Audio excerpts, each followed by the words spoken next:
नमस्कार दोस्तों, the CA corner में आपका स्वागत है। और हमारा आज का टॉपिक बहुत ज़रूरी है और टाइम भी कम है। 31 मार्च मतलब फाइनेंशियल ईयर का लास्ट डे, सिर्फ 23 दिन बाकी हैं। आज मैं आपको ऐसे 5 काम बताऊंगा जो आपने अभी तक अगर नहीं किए तो तुरंत करने हैं, वरना ज़्यादा टैक्स भरना होगा। तो चलिए सीधा शुरू करते हैं। पहले यह समझ लेते हैं कि 31 मार्च की डेट इतनी इम्पोर्टेंट क्यों होती है। यह फाइनेंशियल ईयर 25-26 का आखिरी दिन है। इस दिन के बाद कोई भी टैक्स सेविंग इन्वेस्टमेंट इस साल के लिए काउंट नहीं होगी। पीपीएफ में पैसा नहीं डाला तो नेक्स्ट ईयर में जाएगा। हेल्थ इंश्योरेंस नहीं ली तो इस साल का एटीडी का बेनिफिट आपका लूज हो गया। अगर आप फ्रीलांसर हैं या बिजनेस करते हैं और एडवांस टैक्स नहीं भरा तो इंटरेस्ट आपका इंक्रीज होता जाएगा। यह 5 काम आज से ही शुरू करने हैं, इसे कल पर नहीं छोड़ना। चलिए पहले इन 5 कामों का ओवरव्यू कर लेते हैं। काम number 1, section 80C investments complete करना। काम नंबर 2, हेल्थ इंश्योरेंस प्लान लेना या रिन्यू करना। काम number 3, home loan interest certificate arrange करना। काम नंबर 4, एडवांस टैक्स भरना। और काम नंबर 5, अपना फॉर्म 26AS या AIS चेक करना। चलिए आइए अब इनको डिटेल में जानते हैं। काम नंबर 1, ATC। पहला और सबसे इम्पोर्टेंट काम है सेक्शन 80C।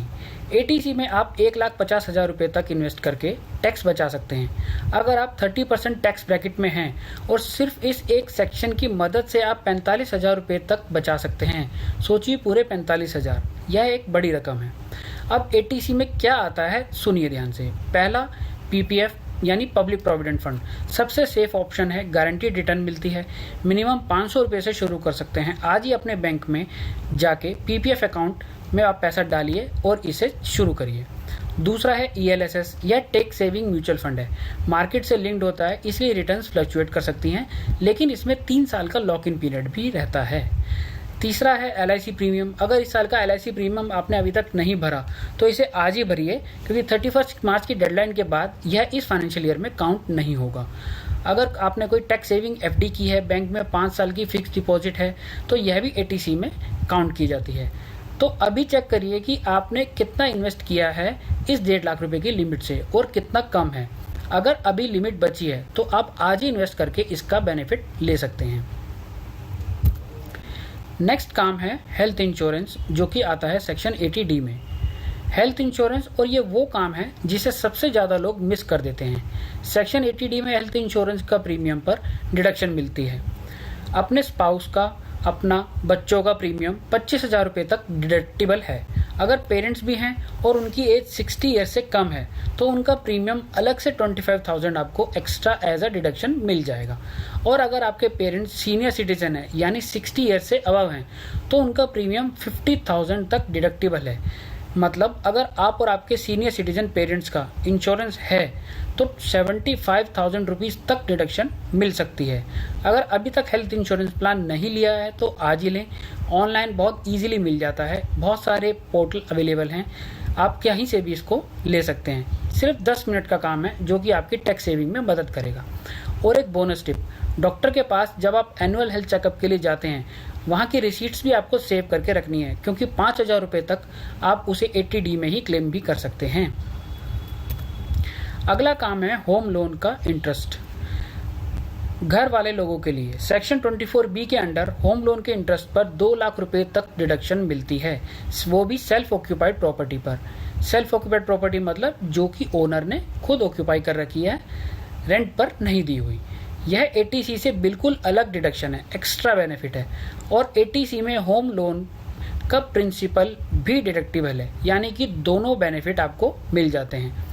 अब क्या करना है, अपने बैंक को कॉल करिए या ईमेल करिए या किसी भी तरीके से कांटेक्ट करके कहिए कि आपको फाइनेंशियल ईयर 25-26 का होम लोन इंटरेस्ट सर्टिफिकेट चाहिए। बैंक ये सर्टिफिकेट फ्री में देता है, ईमेल पर भी आ जाएगा तो भी चल जाएगा। सर्टिफिकेट में क्लियरली मेंशन होगा कि कितना इंटरेस्ट भरा है और कितना प्रिंसिपल रीपे किया है। यह सर्टिफिकेट ITR फाइलिंग के टाइम पर आपके काम आएगा, तो इसे अभी अरेंज कर लीजिए। अप्रैल में ढूंढना आपको दोबारा नहीं पड़ेगा ये। अगला काम है एडवांस टैक्स पे करना। एडवांस टैक्स 15 मार्च की डेडलाइन तक आपको पे करना है, अगर आपने अभी तक नहीं दिया तो। अदरवाइज अगर आप एडवांस टैक्स देने के दायरे में आते हैं और अगर आपने 15 मार्च की डेडलाइन तक इसे नहीं पे किया तो आप पर एक एक्स्ट्रा इंटरेस्ट चार्ज होगा, वो भी पर डे। लेकिन घबराना नहीं है, जितना भी भर सकते हैं अभी भर दीजिए। इंटरेस्ट तो लगेगा लेकिन आप विदाउट नॉन पेमेंट की पेनल्टी से बच जाएंगे। अब किसे देना होता है एडवांस टैक्स, यह जान लेते हैं। अगर आप सिर्फ सैलरीड हैं और कोई अदर इनकम नहीं है तो यूजुअली आपको एडवांस टैक्स नहीं देना, क्योंकि आपका एम्प्लॉयर आपकी सैलरी से ऑलरेडी टीडीएस डिडक्ट कर लेगा। लेकिन अगर आप सैलरीड नहीं हैं, कोई फ्रीलांसर हैं या कंसल्टिंग फ़ी मिलती है या रेंटल इनकम है या कोई और बिजनेस है, तो एफडी इंटरेस्ट पर भी एफडी पर आपको इंटरेस्ट मिल रहा है और एस्टिमेटेड टैक्स लायबिलिटी आपकी इस फाइनेंशियल ईयर की 10,000 रुपये से ज़्यादा है, तो आप एडवांस टैक्स देने के दायरे में आते हैं और यह प्रोविज़न आप पर एप्लीकेबल हो जाएगा। इसे पे करना भी बहुत सिंपल है। incometax.gov.in पर जाइए, ई पे टैक्स टैब पर क्लिक करिए, चालान नंबर 280 यानी सेल्फ असेसमेंट टैक्स क्लिक करिए और ऑनलाइन पे करिए। नेट बैंकिंग, डेबिट कार्ड, किसी भी मोड से आप पे कर सकते हैं। सिर्फ 5 मिनट का काम है जो कि आपकी टैक्स सेविंग में मदद करेगा। अगला काम है फॉर्म 26AS या AIS चेक करना। थोड़ा टेक्निकल है पर करना बहुत सिंपल है। फॉर्म 26AS आपका टैक्स पासबुक है। गवर्नमेंट के पास जो भी इंफॉर्मेशन है आपके बारे में वह सब इसमें रिकॉर्डेड रहती है। कितना टीडीएस आपका कटा, कहाँ से इनकम आई, यह सब इसमें मेंशन होगा। अगला है AIS, इसकी फुल फॉर्म है एनुअल इन्फॉर्मेशन स्टेटमेंट। यह और डिटेल्ड में है, यानी 26AS से ज़्यादा डिटेल आपको AIS में मिल जाएगी। FD interest, bank transactions, shares की ट्रांजैक्शंस सब एक जगह मेंशन होंगी। आपको सिर्फ चेक करना है कोई ऐसी इनकम तो नहीं दिख रही जो आपने डिक्लेयर नहीं की हो, वरना ITR में नोटिस आ सकता है। अब कैसे देखना है यह भी बहुत सिंपल है। incometax.gov.in पर लॉगिन करिए, ऊपर AIS का टैब आपको मिल जाएगा, वहाँ जाकर के आप इसे डाउनलोड कर सकते हैं। अगर इसमें कोई गलत एंट्री आपको रिफ्लेक्ट कर रही है तो आप पोर्टल पर ही फीडबैक दे सकते हैं और इसे रेक्टिफाई करा सकते हैं, ताकि आपको ITR फाइलिंग के टाइम पर कोई सरप्राइज ना आए। तो दोस्तों ये था पूरा प्लान। अब इसको एक्शन में कन्वर्ट करते हैं। आइए, आज इस वीडियो को बंद करने के बाद फॉर्म 26AS सबसे पहले चेक करिए, सिर्फ 5 मिनट लगेंगे। कल ATC कैलकुलेट करिए, PPF या ALSS में टॉपअप कर लीजिए। इस हफ्ते आप हेल्थ इंश्योरेंस प्लान के बारे में भी सोच सकते हैं। आप नया प्लान अवेल कर सकते हैं या अपने करंट रनिंग प्लान को रिन्यू कर सकते हैं। बैंक से होम लोन सर्टिफिकेट भी मांग सकते हैं। अगर आपने एडवांस टैक्स देना है, यानी अगर आप उस लायबिलिटी में आते हैं और आपने अभी तक नहीं दिया, तो चालान 280 के थ्रू आप वह भी पे कर सकते हैं। सिर्फ 23 दिन का आपका वक्त बचा है, लेकिन आपको घबराना नहीं है, इसे कामली टैकल करना है। तो दोस्तों ये थे वो 5 काम जो 31 मार्च से पहले ज़रूर करने हैं।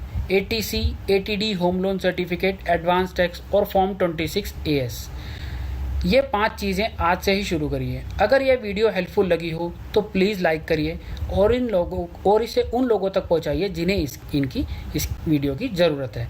सब्सक्राइब करिए और बेल आइकन दबाइए। अगली वीडियो में भी ऐसा ही कुछ यूज़फुल आपको मिल जाएगा। अपने किसी दोस्त या फैमिली मेम्बर को शेयर करिए जो यह मिस कर रहा हो। कमेंट में ज़रूर लिखिएगा इन 5 में से आपने कितने काम ऑलरेडी कर लिए हैं और आपको कितने करने बाकी हैं। तब तक के लिए आप CA कॉर्नर पर आते रहें और अपना टैक्स सिंप्लीफाई करते रहें। Thank you so much.